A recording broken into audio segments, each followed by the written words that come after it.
Right, so what are we going to look at today? We are going to offer a very brief overview of the C1 Advanced exam.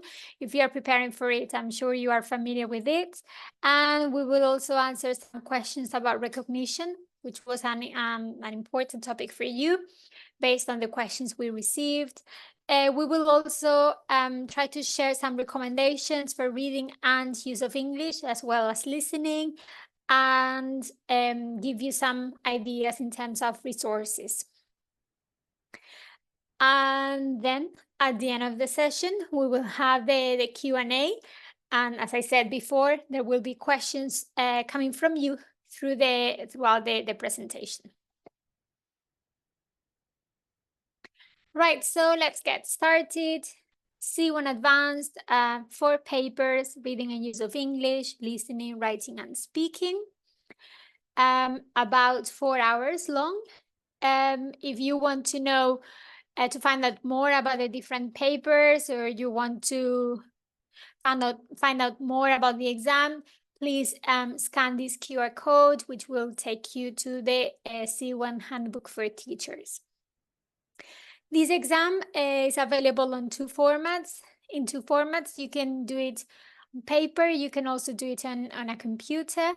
They have the same level of complexity, they have the same recognition, they are equivalent. Really, the only difference is how you actually take the exam. The speaking paper is the same, it's face-to-face in both cases. So really, it's a matter of deciding what formats you feel most comfortable with. Whatever format you choose, please make sure that you are familiar with it. There are sample papers available on our website, so please make sure that you know what to expect. And we already have the first poll, which is about the most challenging part for you. So what is the most challenging part of the C1 Advanced exam from your perspective? So is it reading and use of English, listening, writing, and speaking? And from what I can see, reading and use of English comes first, then it's writing, then listening, and then speaking.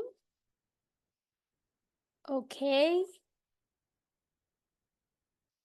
Silma, you will receive the recording in the follow-up email. Okay, so wait until the end of March and you will receive the follow-up email.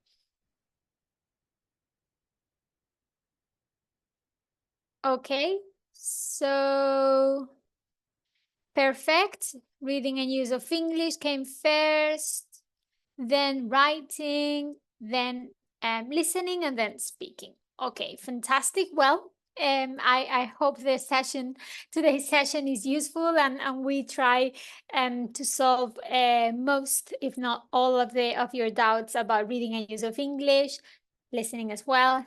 Writing and speaking will be the main focus of Thursday's session.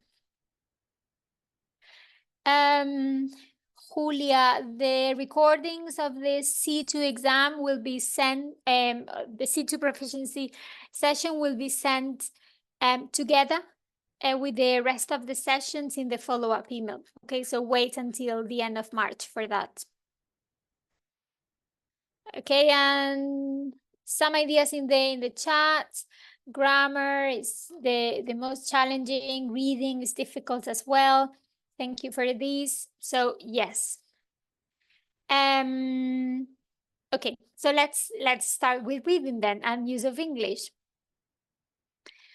But before that, let's talk first about recognition. And the first question, one of the first questions you sent us was about the recognition of the C1 Advanced exam.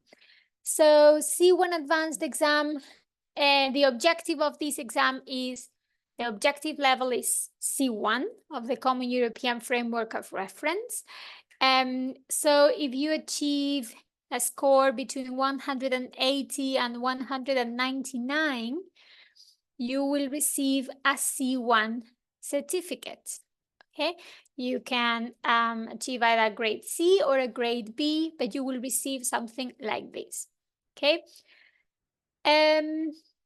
if you do very well in the exam and you get a score from 200 upwards, you will receive a C1 advanced certificate, but showing that you achieved a C2 level.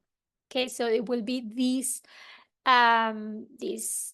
certificate here. If for whatever reason the day of the exam you didn't show all your abilities, or you for whatever reason you didn't reach 180, you will still receive a certificate showing that you achieved a B2 level. Okay, Council of Europe level B2. So it will be this situation here. Now, in terms of the recognition, we give you a certificate in these three situations. Okay, if you achieve a C1, if you achieve a C2, or if you achieve a B2. Because we are confident that you showed ability at this level. Okay, now some institutions will only accept a C2 proficiency certificate as evidence of having demonstrated a C2 level ability. And others institutions will only accept a B2 first certificate as evidence of having a B2 level of English. So it is very important that you check before registering in one exam, that you check with your university, with your school, with the company you want to work with, or with the ministry of whatever country you want to travel to make sure that they accept the exam that you are sitting, and to make sure they accept the different possibilities, okay, the different situations. So please check that before registering to make sure that you are registering for the right exam.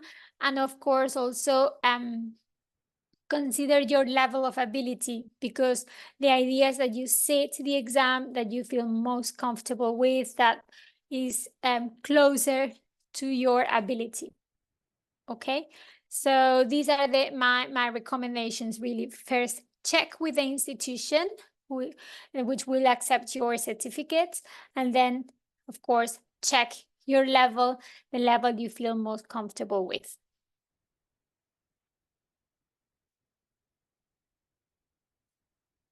And moving on to the number of recognition or recognizing organizations that accept our certificates, you can see that there is a vast number of organizations that accept our certificates in higher education, companies, governments, ministries, worldwide, really. And this number continues increasing because they are